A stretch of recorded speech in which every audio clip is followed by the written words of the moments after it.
Bueno, buenas tardes. Esta es la tercera clase que teníamos que ver sobre arquitectura del siglo XIX. Bueno, vamos a empezar, voy a empezar compartiendo la pantalla.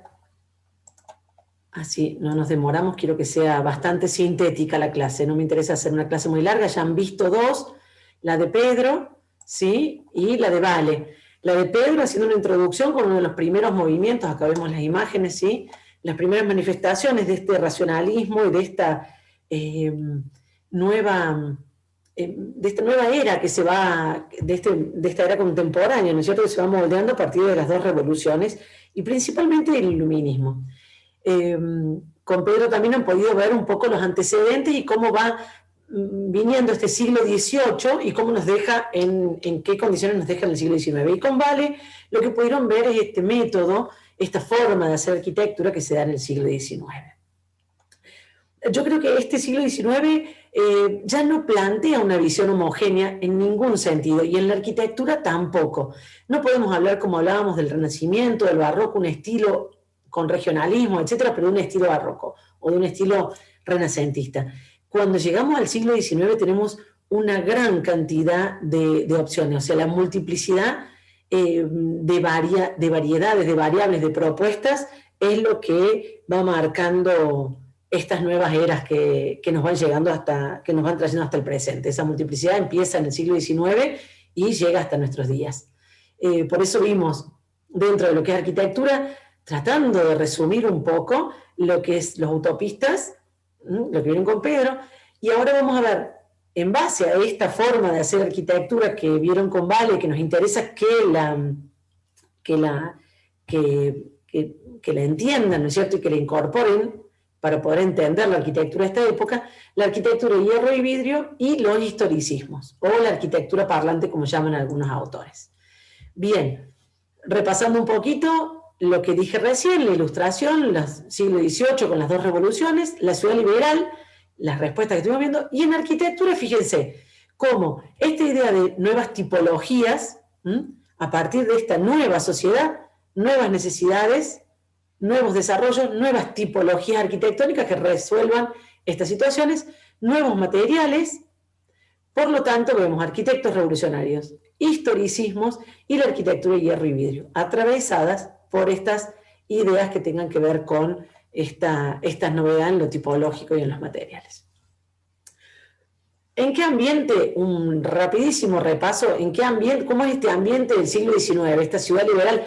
Les traigo estas mismas imágenes para retomar un poco, donde las dicotomías son las que van marcando, ¿no es cierto?, racionalismo y pragmatismo, que van marcando esa idea de progreso, principalmente marcada por la idea de progreso, acompañado por un gran crecimiento urbano, y este crecimiento de la población, se da el crecimiento de la población urbana, no es que crece la población civil, sino que es la población urbana. Entonces lo que se desarrolla es la compleja vida urbana. Compleja porque la vida urbana tiene mayor complejidad por las necesidades que va creando y las respuestas que le va dando a esas necesidades que tiene la sociedad.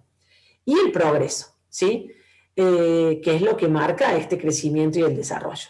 Y lo que decía de los enfrentamientos, tenemos como dos grandes clases: la burguesía, que es la gran clase triunfante de esta época, es la que va a producir en realidad toda esta cantidad de arquitectura. Para esta burguesía tan poderosa y tan enriquecida es que se va a realizar gran cantidad de obras, y el proletariado, esa nueva clase que empieza a tomar conciencia de su propia situación como clase social, de cuáles son sus derechos, que los va reclamando, etc.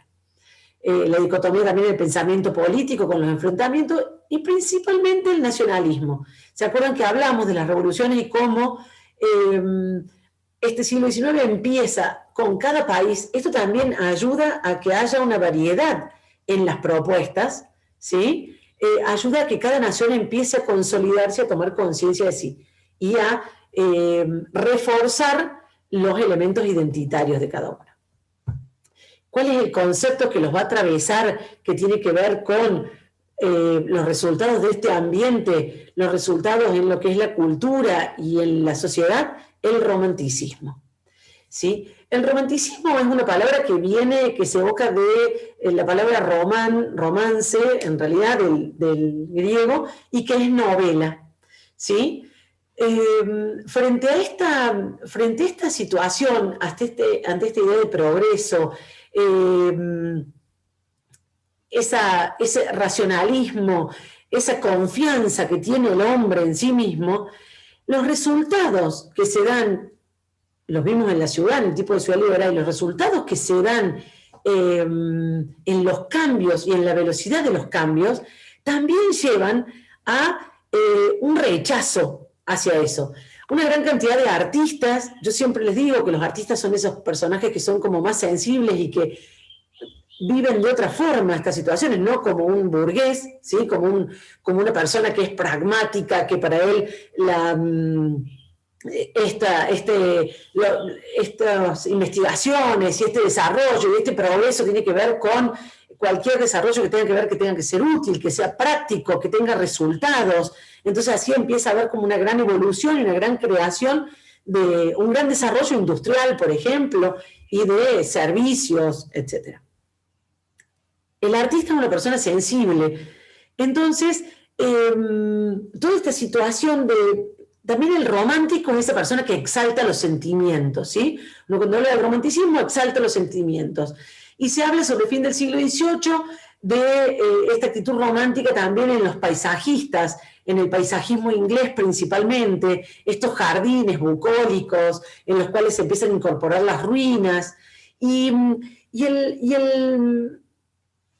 El romántico lo que tiende a evocar, ¿no es cierto?, esos sentimientos y principalmente los sentimientos de nostalgia. Y la nostalgia te lleva al pasado, ¿sí? Entonces, frente a toda esta nueva situación, frente a este ritmo de vida, gran cantidad de, o sea, los artistas no solamente como la pintura y la escultura, sino que también los escritores, en todas las áreas, tienen esta actitud romántica y sienten que la verdad última, esa que buscan, eso que los reconforta, que los hace sentir seguros, está en el pasado y en la naturaleza a la vez. Esta imagen que yo puse acá de Marc-Antoine Augier es una imagen que sintetiza esta vuelta a la cabaña, ¿sí? A las raíces, al origen de la arquitectura, en la búsqueda sobre las raíces de la arquitectura. Entonces ahí está la cabaña, la naturaleza, buscar ahí dónde están las raíces de la arquitectura. Y esto lo emparenta con el pasado. El pasado, porque el pasado es lo conocido, lo que te permite entender. Frente a todos estos cambios constantes de la sociedad, el pasado es lo que me da los conocimientos seguros, que los tengo ordenados y racionalizados en la enciclopedia. Entonces de ahí los puedo sacar a todos. ¿Cómo fue la forma de hacer arquitectura en una época, en la otra? ¿Cuáles son los elementos que yo puedo utilizar y sus significados? Entonces ahí es donde van a ir a refugiarse los arquitectos y van a sentirse seguros.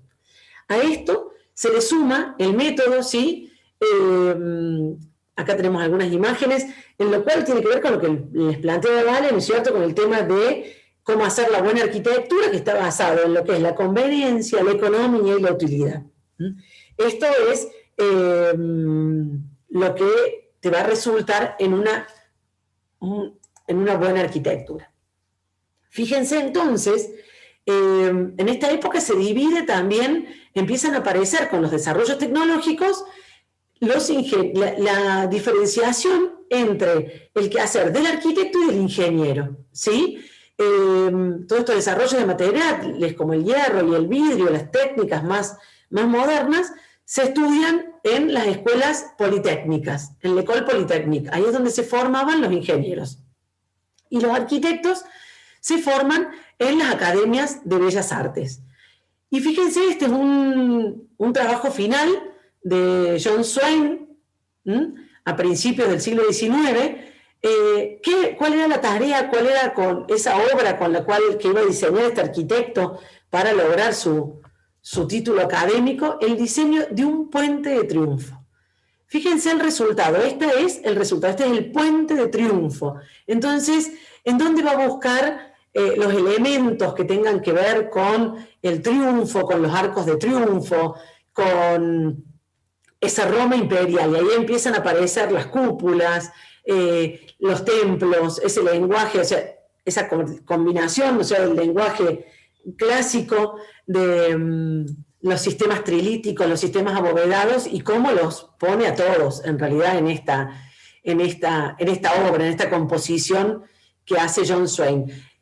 Lo que sí es impresionante, fíjense la técnica y la maestría de estos arquitectos, artistas, porque estas presentaciones eran grandes acuarelas. Miren lo que es el manejo de la técnica, de la perspectiva, del dibujo.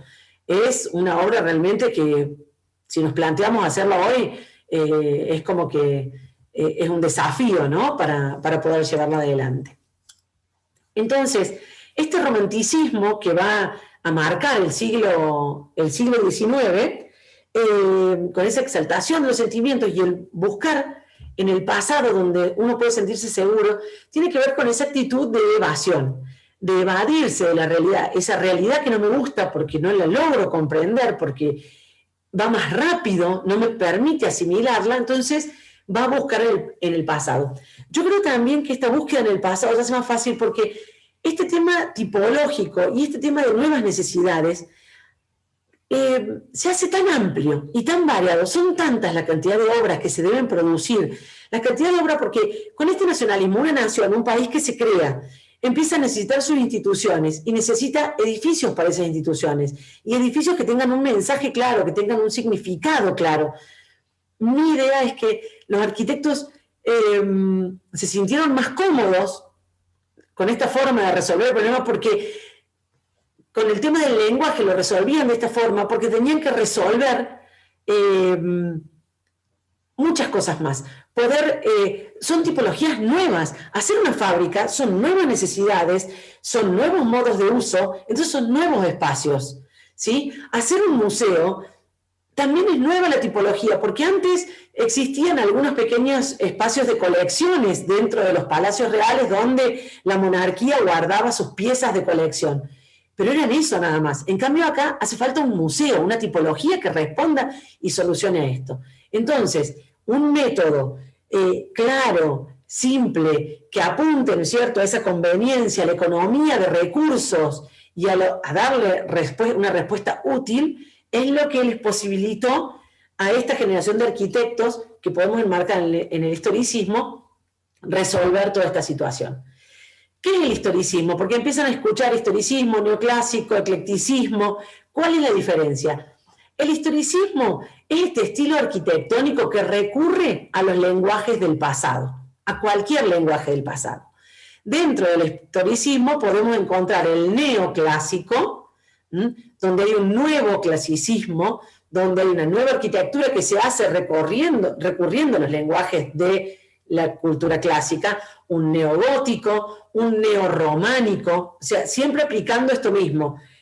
Nuevamente aplicar, ¿no es cierto?, el lenguaje del románico.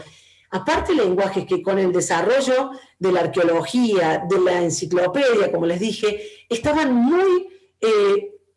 se estudiaban en profundidad y se sistematizaban en las enciclopedias, en grandes tratados que acopiaban todo el saber con respecto a estos lenguajes. Entonces podemos encontrar neobarroco, neoegipcio, gran cantidad de neos. Y después tenemos uno que por ahí es lo que les confunde a ustedes, que es el eclecticismo. El eclecticismo es cuando empiezan a mezclarse varios de estos lenguajes en una misma obra. Entonces resulta con un poco de neogótico, con neorrománico, o sea, donde ya el lenguaje no es puro, sino que se empiezan a mezclar varias tendencias, entonces queda como con un resultado ecléctico. Entonces se mezclan varios lenguajes del pasado. Una de las obras que fue primera en esta área es el Panteón de Soufflot, que ya lo vieron como Pedro como antecedente, ¿sí?, de ese neoclasicismo. Me interesaba ver cómo en París, ¿no es cierto?, estas obras empiezan a insertarse para que ustedes puedan relacionarlo con lo que vimos del París de Haussmann, ¿no? Esto de crear las grandes avenidas que culminen en focos y en puntos que tengan un valor simbólico. Bien, otra de las obras muy significativas y que tienen que ver con uno de estos desarrollos tipológicos también, porque es una tipología nueva, es el Altes Museum, ¿sí?, en Berlín.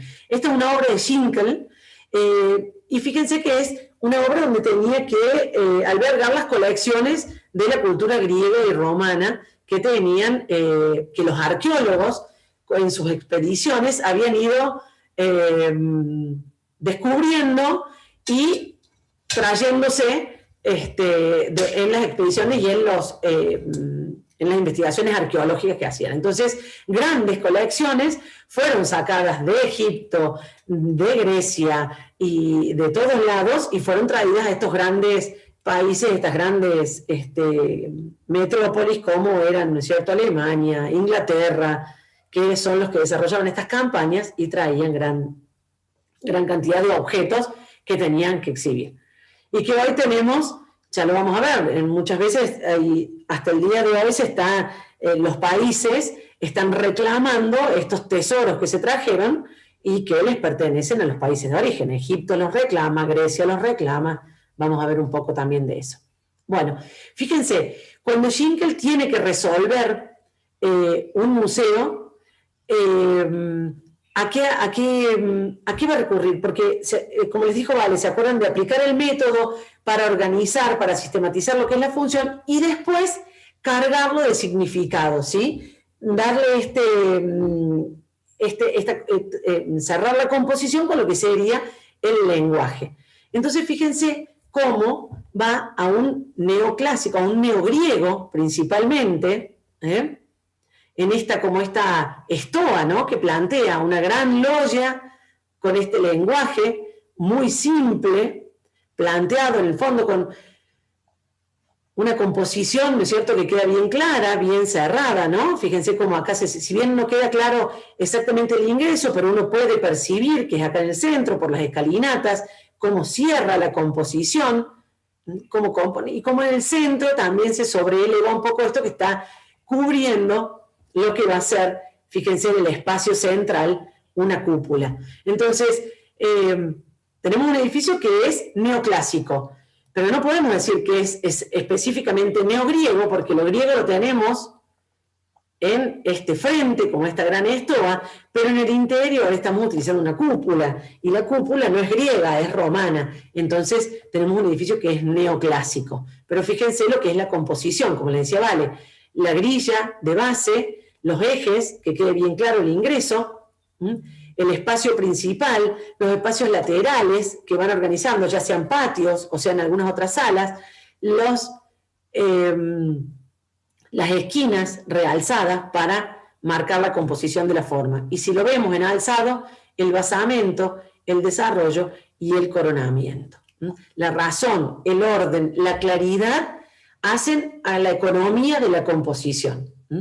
Para esto había que tener un gran conocimiento del programa, de qué es lo que se quería exhibir, qué es lo que se quería mostrar, para poder desarrollar este espacio. Fíjense cómo es lo que les decía, un panteón, un mini panteón, tenemos acá en el interior con este espacio cubierto por una gran cúpula.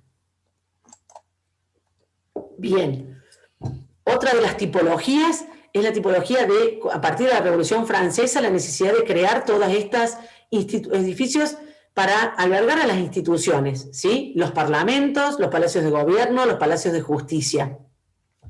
Este es un caso bastante particular porque el Parlamento del Reino Unido empieza como a consolidarse, ¿no es cierto?, esta gran nación que tiene una monarquía parlamentaria. No es una república, sino que tiene una monarquía parlamentaria, entonces hay que hacer este gran edificio del Parlamento, con unas partes ya existentes, adosarlo ahí, se hace un concurso, gana el concurso Charles Barry, pero lo hace con un lenguaje neoclásico. La resolución, más o menos, de la organización de la propuesta, sí, la resuelve muy claramente con la Cámara de los Lores, la Cámara de los Comunes, un espacio central que distribuya la comunicación con la abadía, etc.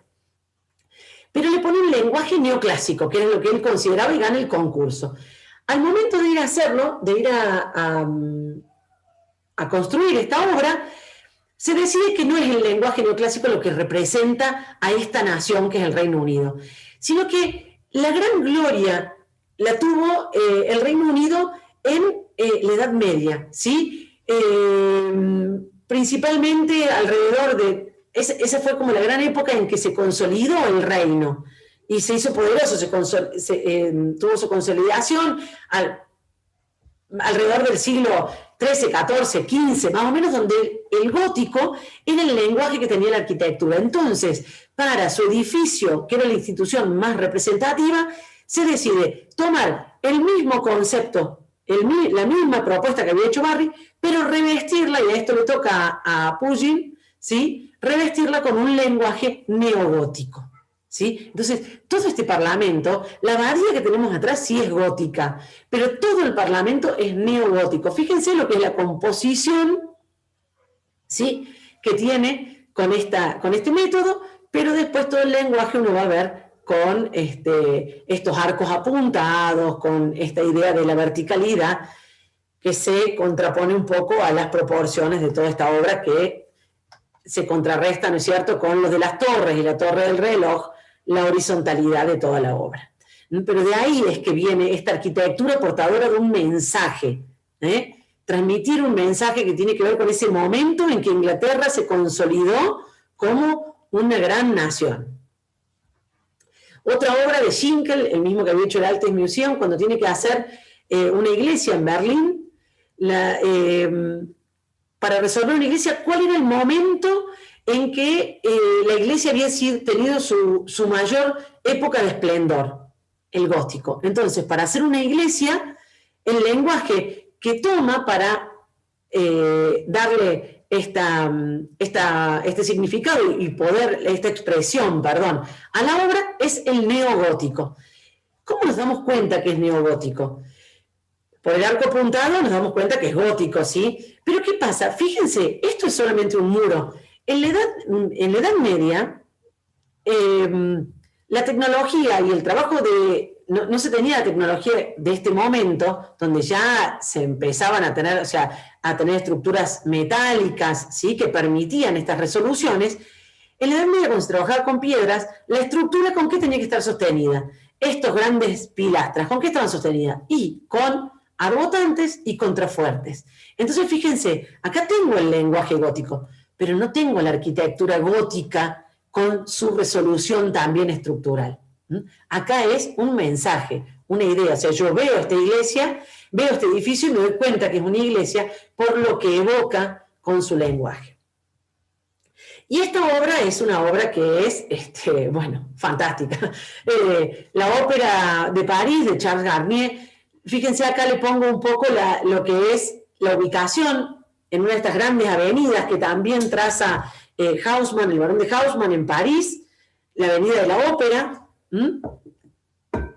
que concluye y queda rematada allá al fondo con este gran edificio.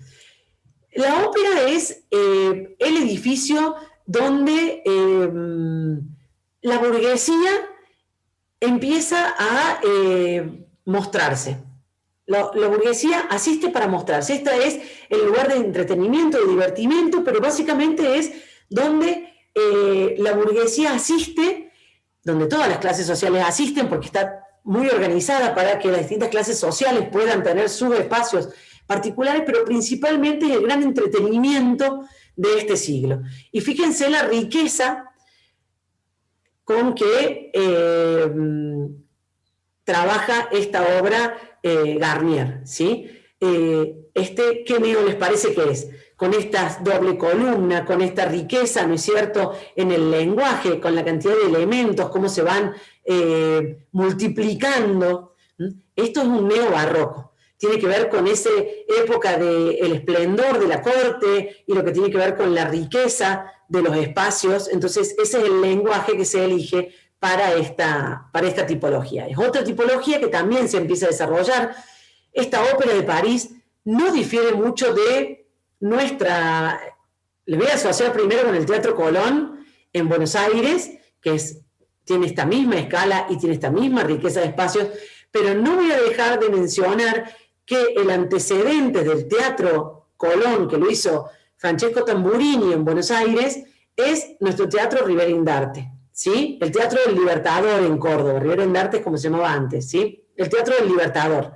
Lo hace el mismo arquitecto que hace que hace el Teatro Colón, Tamburini, y es anterior al Teatro Colón. O sea que toda la experimentación sobre esta tipología de teatro lo hace acá en Córdoba, con ese teatro. Entonces, si quieren, si bien no tiene la misma escala que el Teatro Colón, es un poco más reducida y es un edificio entre medianeras, sí van a poder apreciar toda esta grandiosidad de los espacios, ¿sí? Entonces, fíjense cómo el edificio empieza a dividirse como en tres partes. Esto es todo el gran hall, el gran foyer, el lugar donde se llega y donde, miren todos estos grandes señores burgueses, esta burguesía industrial tan adinerada, cómo viene a mostrarse y a mostrar sus vestimentas, que están a la moda, la riqueza. Entonces, todos estos espacios están hechos, y fíjense lo que es la escala de un hall, porque esto que ustedes ven acá es la sala, es este pequeño espacio. Todo esto es el hall, que tiene una mayor proporción que el espacio de la sala, que uno consideraría uno de los más importantes, y después el gran espacio, que es esa caja negra, que es el escenario para que ocurra la magia cuando se abre el telón, tiene también otra proporción. Entonces, son como tres grandes espacios, todos muy importantes porque todos cumplen una función diferente. Este es como el gran espacio de la burguesía, que así como París es esa ciudad para la burguesía, con esas grandes avenidas donde pueden pasear, también tiene estos espacios donde la burguesía puede mostrarse. Otras tipologías que se desarrollan relacionadas con la economía y la revolución industrial. Muchas veces todo el mundo habla de París y viene a la mención la Torre Eiffel, ¿sí? ¿Qué es la Torre Eiffel para París? Durante el siglo XIX, ¿se acuerdan con esto que yo les decía que lo que se producía había que venderlo? ¿Sí? Había que venderlo. Entonces, ¿cómo se hacía para vender? Porque, ya les dije, 100 pullovers era fácil de producir, pero cuando yo en un año estaba produciendo 2 millones de pullovers, tengo que ver cuáles son los lugares a donde los voy a vender y cómo contactar a esas personas que los van a revender y armar toda esta cadena de comercialización. Y los desarrollos tecnológicos que se van haciendo, también tengo que promocionarlos y venderlos, esos productos que se van desarrollando. Entonces, se organizan las grandes exposiciones universales, ¿sí? Esta, en 1889, para celebrar los 100 años de la Revolución Francesa, ¿sí? En París se realiza una gran exposición. Y entonces, para mostrar el poderío, hacen una torre metálica, con todo un desarrollo tecnológico de lo que es ese gran recurso tecnológico que es el metal, ¿no? El hierro y el metal. En realidad a los franceses primero no les gustó la torre. No les gustó para nada tener ese volumen de hierro, esa masa de hierro que estaba ahí. Después se fueron acostumbrados y se fue transformando en un ícono, pero primero no les gustó esa torre. Ese monumento a la tecnología o a la ciencia, a la técnica que se desarrollaba ahí.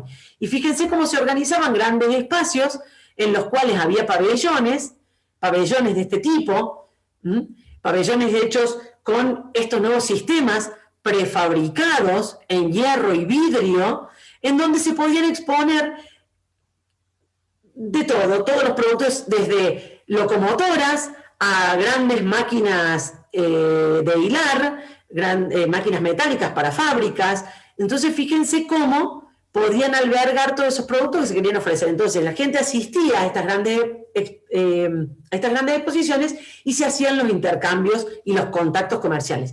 Es lo mismo que se hace hoy cuando se hacen las ferias, la agroactiva o feriar, en donde lo que se exponen, quienes producen y quienes consumen, se encuentran, son lugares de encuentros para poder hacer el intercambio de las mercancías. Entonces, fíjense, estos son los pabellones con sistemas prefabricados que se podían armar y volver a desarmar, en muchos casos, y los países tenían como pabellones. Argentina tenía un gran pabellón, no recuerdo bien, es uno de los que estaba muy bien. Argentina en este momento estaba como también estaba teniendo su desarrollo y arma también uno de estos pabellones en esta exposición. Otro lugar de intercambio comercial y que se resuelve de las mismas formas son los mercados. Los mercados donde los productores vienen a vender del cinturón fruto-hortícola, o los productores de ganado vienen a ofrecer sus mercancías. Hay como distintos mercados en todas las ciudades y se empiezan a solucionar con estos sistemas, fíjense, con tecnología, con hierro y con vidrio.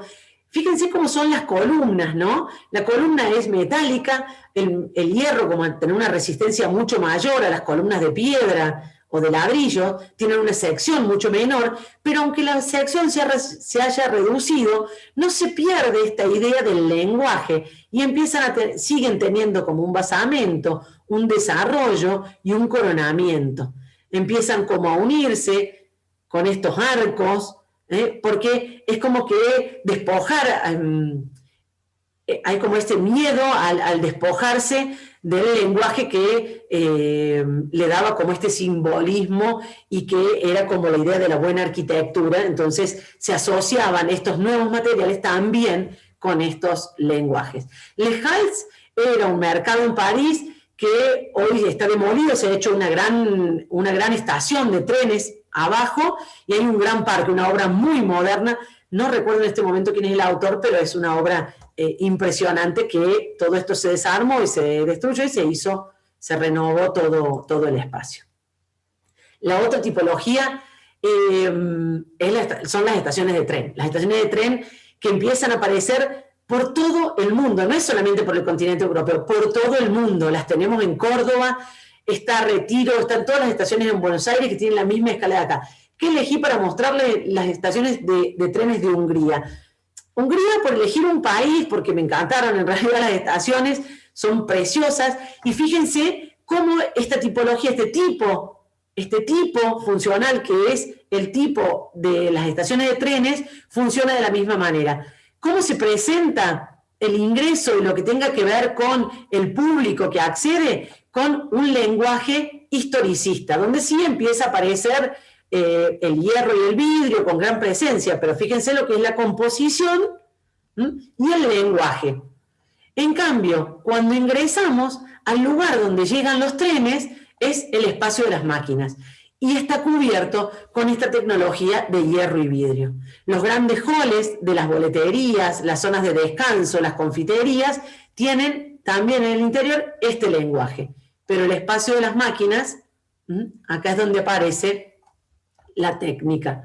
Esta es otra también, otra estación en Budapest. Fíjense cómo en este caso el lenguaje es como más complejo, pero en lo que tenga que ver con esa fachada, esa muestra a la ciudad, a lo urbano, tiene ese lenguaje de neos, bastante como un eclecticismo marcado acá. Esta es una obra que hizo un arquitecto que es de la escuela de Eiffel, que trabajó con Eiffel, y la parte de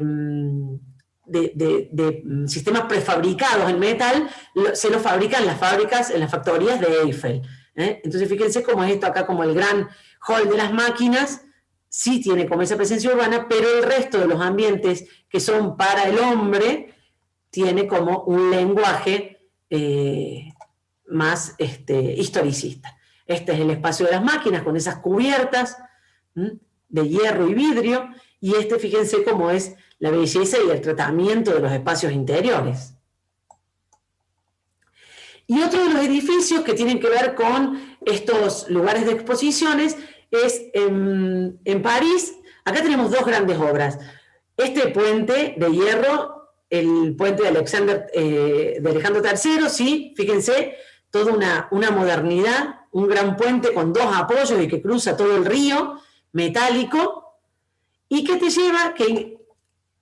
deja a los pies de estos dos grandes palacios de exposiciones, el Petit Palais y el Gran Palais, dos palacios de exposiciones también, que actualmente conservan también ese uso, y fíjense cómo hay acá ya cómo el uso de las nuevas tecnologías, de los nuevos materiales, empiezan a interactuar con ese lenguaje de los historicismos. Y el resultado del espacio interior, fíjense este gran palacio cubierto por una gran cúpula o una gran bóveda de hierro y vidrio. Esta es la ubicación, fíjense el puente, los dos palacios, en relación a toda esta zona, de que es otro de esos grandes ejes de las exposiciones, y que tiene que ver con toda esta área, con el puente de Alejandro III. Volviendo al tema de los museos, fíjense en Londres, este es el Museo de Historia Natural, un lenguaje con estos lenguajes de la Edad Media que utilizan los ingleses, un neorrománico, fíjense, un neorrománico para resolver un museo, y cuando uno entra, el lenguaje es neorrománico, pero fíjense cómo está cubierto por estas grandes estructuras metálicas y grandes planos de vidrio. Una belleza, el resultado espacial de este gran Museo de Historia Natural. Otra tipología que aparece son las bibliotecas. Las bibliotecas ya no están en los palacios, ya el gobierno de la República que gobierna para la gente, los libros y el conocimiento tienen que estar abiertos al público. Entonces aparece una nueva tipología, la biblioteca, ¿sí? No como bibliotecas privadas, sino que como bibliotecas públicas. Y fíjense, la Brust, con esta Biblioteca Nacional en París, como un sistema abovedado, pero un sistema abovedado con bóvedas, con estos materiales metálicos y cubiertas también de vidrio. Y fíjense cómo tiene que ingeniárselas para sostener un poco este tema del lenguaje, un basamento, un desarrollo, un coronamiento, tiene la columna, el lenguaje, los apoyos, y cómo va impresionantemente bella realmente esta cubierta de esta biblioteca. Entonces, un poco como cierre, fíjense lo que les decía al principio con esta multiplicidad, ya no hay una corriente única, ya no hay una sola forma de hacer arquitectura, sino que empiezan a aparecer con esos arquitectos revolucionarios que lo vieron con Pedro, que quedó trunco, y que lo vamos a ver como esa idea de formas puras.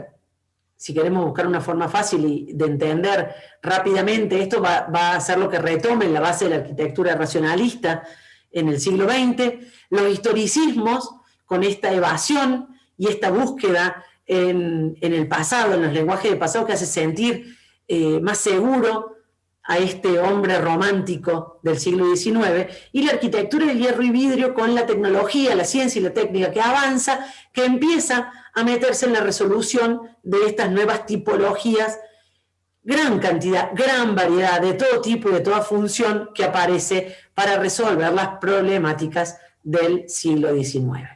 Bien, un poco con esto cerramos lo que es la presentación y esta tercera clase que tiene que ver, que les da los elementos para resolver el trabajo práctico del siglo XIX.